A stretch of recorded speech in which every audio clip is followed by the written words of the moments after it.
누구의 책임에 대해서는 감사를 통해서 조사를 하면서 밝혀질 것이라고 생각하고요.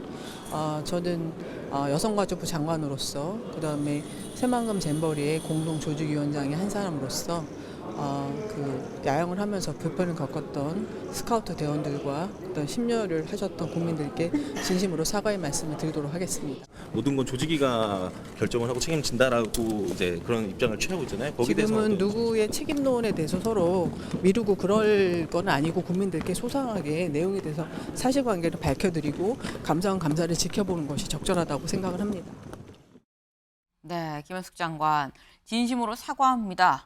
라고 얘기를 하면서 일단 책임의 경중은 감사원이 따지지 않겠느냐라고 얘기를 했습니다.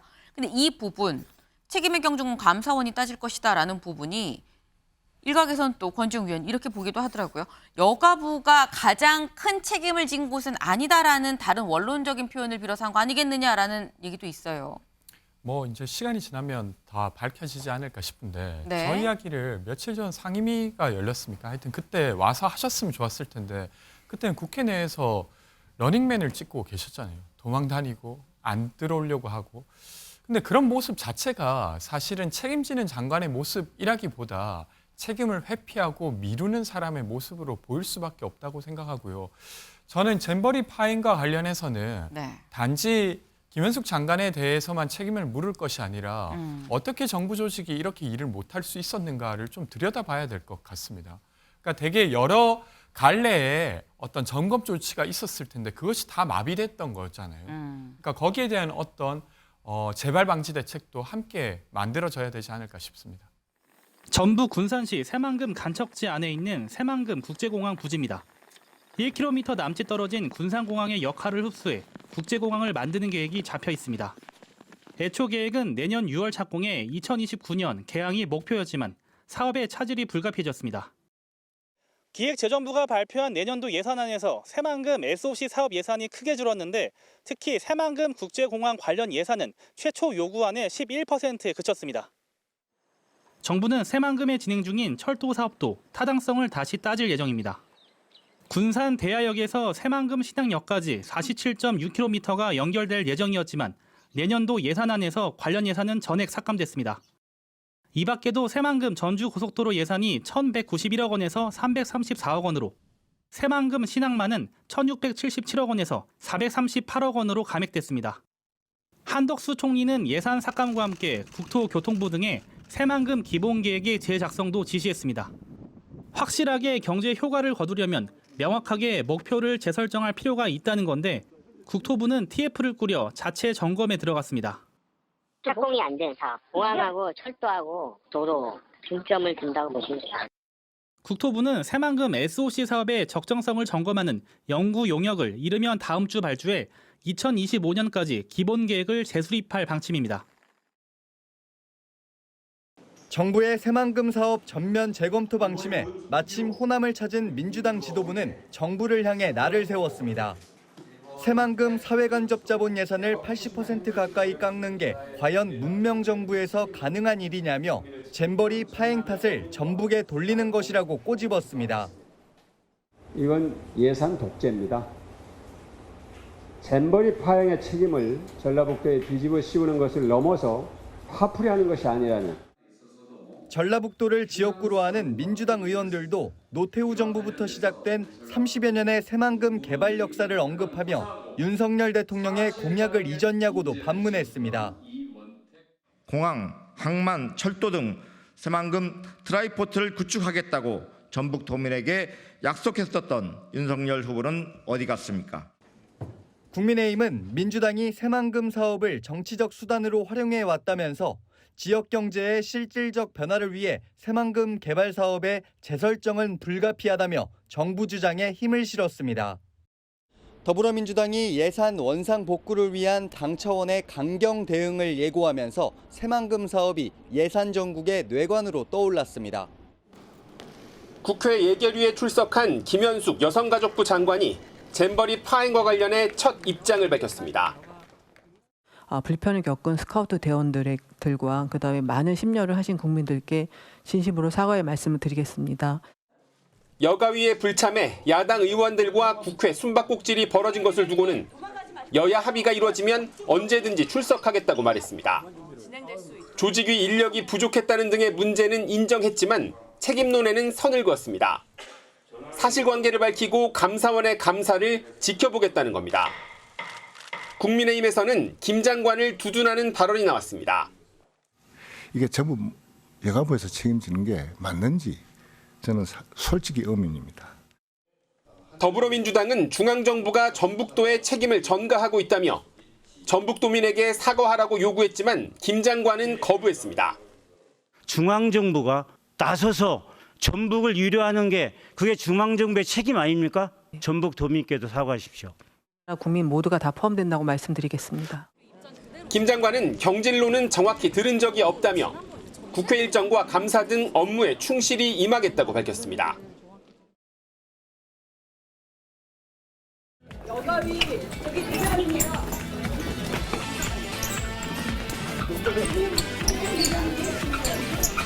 김민경 대변인님 도망가지 말고 오세요. 오세요. 빨리 오세요.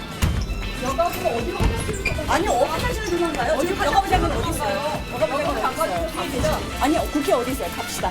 가요. 어디 계세요? 안녕하세요. 아니 지금 어디 화장실로 도망가요? 야 진짜 심하다 조민경 보자. 대변인 그러면 안 돼요. 그러면 안 되고 갑시다. 같이 갑시다. 예. 말씀 드렸습니다. 아니 같이 갑시다. 어디든지 국회에 계십니다. 아니 국회 어디? 장관 어디 계셔요? 오늘 얼굴 보려고요. 얼굴 보고 왜 국회에 오셨는데 사람이 안 들어와요? 이러지 마십시오. 보고 말씀드리죠. 이러지 마십시오. 진짜 보고 지금 저희가 장관 어디 계시냐고요? 국회 국무위원 대기실이 어딘지 아시는 분? 들어가시죠. 이쪽이요. 왼쪽이요. 도대체 어디에 도망가서 숨어 있는 겁니까, 여가부 장관? 아니 그렇게 자신이 없고 할 말을 할 수 있는 게 없으면 장관 자리에 왜 앉아 있습니까? 사퇴하시지. 나 잡아봐라. 까르르 까르르 거기 있네. 화장실에 숨었구나. 까르르 까르르. 아무리 국회에서 코미디 같은 일이 자주 일어난다지만 전혜연 평론가님 이건 무슨 상황입니까 이거? 예, 최근에 그 잼버리 사태를 놓고 여러 가지 논란이 있었었고 또 관련 부처인 여성가족부 장관을 국회에 출석시켜서 관련 상임위인 국회 여성가족위원회에서 장관을 상대로 질의를 열 예정이었습니다. 그런데 문제는 뭐냐면 여당 의원들은 불참했고 김현숙 여성가족부 장관도 불참을 하면서 회의가 진행되지 않고 파행이 됐었는데요. 여성가족부에서 기자들에게 문자를 보낸 겁니다. 이렇게 문자를 보냈어요. 뭐라고요? 김현숙 장관은 불참하겠다, 즉 안 오겠다고 통보를 한 적이 없고 참고인 합의가 되지 않아서 국회에서 출석 대기 중이다 이렇게 온 거죠. 그랬더니 주로 이제 민주당 의원들이라든가 이런 의원들이 그럼 김현숙 장관 나와라라고 찾다 보니 대변인이 딱 눈에 띈 겁니다. 근데 이 대변인이 글쎄 정말 급했는지 모르지만 저렇게 화장실로 도주를 하는 상황이 되다 보니 국회의원들은 가서 빨리 장관을 국회 회의에 출석시켜라 이렇게 하게 된 거였는데 어쨌든 전날 의원들은 김현숙 장관은 찾지 못했고 일부 의원들이 그렇게 장관이 할 말이 없었고 무서우면 사퇴하라 이런 주장까지 나오게 된 겁니다. 금요일에 국회에 왜 안 나오셨는지 국회에서 그 대기 중에 있었습니다. 그리고 혹시 숙소 공짜로 그 이용했다는 의혹을 좀 새롭게 제기를 하셨는데 그건 좀 어떻게? 정상 절차를 진행 중이라고 보고받았습니다. 좀 추가적인 설명이 좀 필요할 것 같은데. 국회에서 다 말씀드리도록 하겠습니다. 지난번 이제 전체 회의 때 불출석하셨는데 그걸 좀 질의가 제대로 이뤄지지 못했는데 다시 여야 합의가 되면 네, 네. 바로 출석하도록 하겠습니다. 그리고 민주당에서는 좀 장관님 경질해야 한다는 목소리도 나오고 있는데 저는 아직 그런 얘기를 정확히 들은 바는 없고요. 네. 지금 여러 가지 그 국회나 감사에 충실히 임하도록 하겠습니다. 숙소 얘기가 있어요. 그때 잼버리 기간 동안에 영내 그 수경지 야영지의 이 현장의 실태를 조사한 게 아니라 한참 떨어진 아주 좋은 데서 묵었다. 그것도 공짜로 이용했다. 아주 저가에 이용했다. 뭐 그런 얘기 있었어요. 그것도 아주 편의시설 봐줬다. 그런데 정산 얘기한 정산 중이다. 이게 무슨 말이에요? 정산 중이다? 네, 김현숙 장관이 말씀하신 것처럼 잼버리 때 그 현장을 살핀다고 해서 현장을 찾았잖아요. 그런데 행사장을 이탈해서 외부 숙소에 머무른 것이 드러났죠, 뒤늦게. 그래서 이 부분에 대해서 여성가족부 같은 경우에는 장관의 신변 위협을 겪고 있기 때문에 외부 숙소를 이용한 것이고, 그리고 여기는 3만 원 정도로 매우 저렴하다라고 이야기를 했습니다. 네. 그래서 바로 이 부분을 가지고 김현숙 장관은 정산이다, 정산을 뒤늦게 하고 있는 것으로 지금 알고 있다, 보고를 받았다라고 이야기를 했는데 네. 이은주 정의당 의원의 지적은 좀 다릅니다. 김현숙 장관이 묵은 그 생태 탐방원은 조직이 그 관계자들도 공짜로 숙박을 했다라고 지적을 한 거예요. 그러니까 숙박비가 3만 원이어서 저렴해서 이곳을 숙소로 정했다라는 주장과는 그 해명과는 배치되는 것이다라고 지적을 하는 것이고, 그럼에도 김현숙 여가부 장관 같은 경우에는 정산 절차를 진행 중이다라고 오늘 아침에 이야기를 했고, 그런데 또 국립공항공단의 이야기는 다릅니다. 어떻게 뭡니까? 이야기를 하냐면 네. 공단 측은 잼버리 조직 위에 후원을 했기 때문에 비용 정산이 어렵다. 그러니까 애초부터 후원이었기 때문에 비용을 정산할 수 없는 상황이다라고 이야기를 한 겁니다. 여전히 곳곳에 물이 고여 있는 잼버리 야영장 한쪽에 3층 건물이 세워져 있습니다. 공사가 진행 중인 글로벌 청소년 리더센터입니다. 준공도 마치지 못해 대회 기간엔 사용 허가를 받아 임시로 사용됐습니다. 내년 3월 준공이 돼도 시설이 어떻게 이용될지는 미지수. 하지만 계획을 세울 때는 달랐습니다. 2018년 4월 당시 전북 잼버리 추진단장 등 8명은 7일간 일정으로 영국과 스위스에 다녀왔습니다. 영국 기뢰 파크 같은 스카우트 시설 견학을 통해 어떻게 건물을 짓고 활용할지 살펴본다는 명목입니다. 예산은 약 3천만 원, 일정 중 식사 경비로 업무 추진비도 사용됐습니다. 이후 출장 보고서엔 건립비 최소화, 일반인도 사용할 수 있는 편의시설 구비, 자원봉사자 중심 운영 등이 필요하다고 제안했습니다. 하지만 실제로는 건립 비용만 450억 원이 들었고 준공 후에도 건물 필수 유지 인력 18명, 경비만 매년 11억 원이 소요됩니다. 해외 사례를 본다며 수천만 원을 들여 그럴듯한 제안까지 했지만 수백억짜리 세금 먹는 골칫거리만 남았습니다. 무책임한 대회 준비에 반드시 책임을 물어. 전북도는 야영장을 활용해 국내외 청소년 교육 공간으로 활용하겠다고 밝혔지만 무더위와 침수 위험은 그대로여서 여전히 난관이 예상됩니다. 노태우 정부 때 시작된 새만금 사업은 그간 정권이 바뀔 때마다 우여곡절을 많이 겪어왔습니다. 도대체 그래서 새만금 개발은 언제 끝나는 건데? 라는 말이 나올 정도로 말이죠. 새만금 사업은 어디까지 진척이 됐고 또 뭐가 문제인 건지 경제부 배준우 기자와 자세히 알아보겠습니다. 배 기자, 어렸을 때부터 새만금 개발한다는 얘기를 들어왔다고 할 정도로 정말 오래된 국가 프로젝트입니다. 어떤 사업인지 좀 더 먼저 설명을 해주세요. 네, 일단 바다에 방조제를 쌓아서 40만 헥타르에 달하는 이 땅을 새로 만드는 간척 사업입니다. 네. 지도를 보면 설명드리겠습니다. 네네. 이 새만금 개발 사업은 애초에 이 전북 군산시에서 부안군까지 이 세계 최대 길이인 33km의 방조제를 만들고 이 농경지를 만들려던 계획이었습니다. 이 쌀이 부족할 당시에 무려 서울의 3분의 2 크기에 달하는 거대한 농경지를 만들어 이 쌀을 생산하려던 건데요. 네. 노태우 정부 때인 1991년 착공에 들어가 19년의 공사 끝에 이명박 정부 때인 2010년 방조제가 완성됐습니다. 잠깐만요. 그런데 지금은 쌀이 남아돌아서 걱정 아닙니까? 그러면 새만금의 목표도 바뀌었겠네요. 네, 그렇습니다. 이 쌀이 남아 돌면서 전부 농경지로 만들려던 계획은 계속 수정됐는데요. 네. 근데 문제는 이 정권마다 이 변동이 너무 컸다는 겁니다. 이 김대중 노무현 정부에선 서해 교역 물류 중심지로 만들려고 했고 이명박 박근혜 정부에선 이 종합 관광과 산업벨트 조성을 목표로 개발이 진행됐습니다. 문재인 정부는 태양광과 풍력 등 재생에너지 조성 사업을 추진했는데 또 최근엔 미래 전략, 첨단 전략 산업 중 하나인 2차 전지 분야의 특화 단지로 지정이 됐습니다.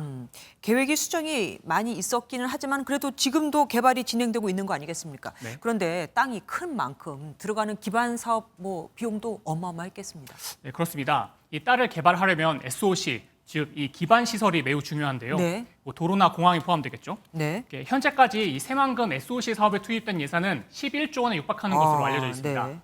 1991년 고성 잼버리 행사 당시의 SOC 사업비의 200배가 넘는 규모입니다. 이 대표적인 SOC 사업은 신항인데요. 중국의 동해안 경제특구와 일본을 연결하는 이 중심 항만을 목표로 3조 2,500억 원이 투입됩니다. 또한 새만금과 전주를 잇는 고속도로엔 1조 9,200억 원이, 새만금 신항에 들어가는 철도에도 1조 3천억 원이 투입될 예정입니다. 네. 하지만 정부 태스크포스 점검 결과에 따라 이들 사업이 멈추거나 대폭 조정되는 것이 불가피할 전망입니다. 그러니까 투입된 돈 이상의 경제적 효과가 있나 이걸 다시 한번 점검하겠다는 거 아니겠습니까? 그렇습니다. SOC 중에서 가장 논란되는 건 뭡니까? 뭐 공항 얘기도 있던데 맞습니까? 예, 맞습니다. 문제는 새만금 공항의 사업이 특히 사업성이 떨어지고 적자가 날 거란 우려가 크기 때문입니다. 네. 이 새만금 공항의 사업은 이 경제성은 낮지만 잼버리 대회 유치와 지역 수건 산업 사업이란 이유로 2019년 예비 타당성 조사를 면제받아서 추진되고 있는데요. 이 주변에 있는 공항들이 지금도 적자를 면치 못하고 있습니다. 이 군산공항은 지난 5년간 163억 원의 적자를 냈고 무안공항도 838억 원의 적자를 내고 있습니다. 이 코로나19라는 특수 상황을 감안해도 14곳의 지역 공항 중 무려 10곳이 5년 연속 적자를 내고 있는 건데 새만금 역시 마찬가지일 거라는 겁니다. 네. 그런데 민주당과 전북도는 이게 지금 새만금 잼버리 사업에서 잘못된 거, 잘 못한 것 때문에 여기다 화풀이하는 거다라고 이렇게 주장을 하고 있습니다. 예, 그렇습니다. 어제 내년 예산안이 발표되고 나서 이 잼버리 때문이라는 주장이 나온 건 맞습니다. 네. 하지만 추경호 부총리는 이 잼버리와는 무관하다고 거듭 밝혔습니다.